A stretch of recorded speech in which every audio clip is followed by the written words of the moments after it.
Hi! Ninilhan ako ng cellphone ng aking asawa para iregalo ko sa aking anak at saka sa aking ina. So, dalawa yung binili niya para ibibigay niya, gift niya sa aking ina at saka sa aking anak. So, ito na yung dalawang cellphone. Cellphone Oppo K12 mga langga, 5G.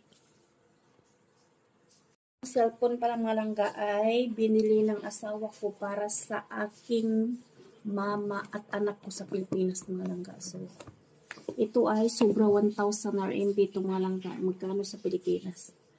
Nandyan sa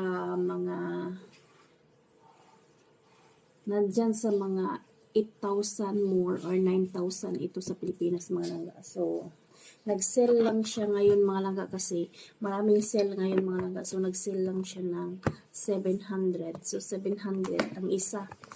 So, magkano? So, nag-sell siya ngayon mga langga. 700 ang isa. So, nagbili yung asawa ko ng dalawa. So, ito yung, ipakita ko sa inyo mga langga kung ano ang quality niya. Magandang quality ito mga langga. Ha? Ayan. Oppo. So, ito yung ano niya. So, kinuha ko ng malangga. Ito ay nakapasok yan siya dito, no? Kasi na-check ko na itong malangga. Nakapasok yan siya dito, malangga. So, ganito yan siya, malangga. Yan, yan. So, kanina check ko na siya. Kanina malangga. So, dito yan nakapasok, malangga. So, ayan, kunin natin. At saka may libreng, ano na siya, malangga, no? Yung casing. So, ito yung casing. So, ito yung phone mga langga. Diba? Ang ganda. Pagkatapos, iyo yung casing niya. May libre na siyang casing niya. So, ayan yung ating ireregalo ko sa aking ina. Sabi ng asawa ko ay bigyan niya ng regalo yung ina ko at saka yung anak ko sa Pilipinas.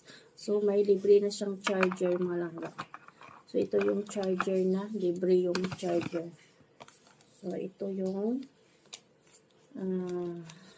regalo ng asawa ko para sa aking ina at saka sa aking anak na sa Pilipinas.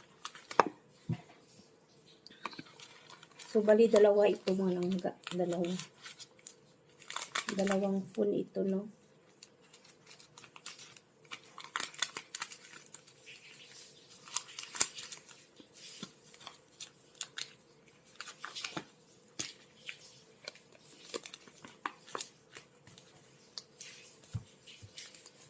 Dalawang phone ito mga langga.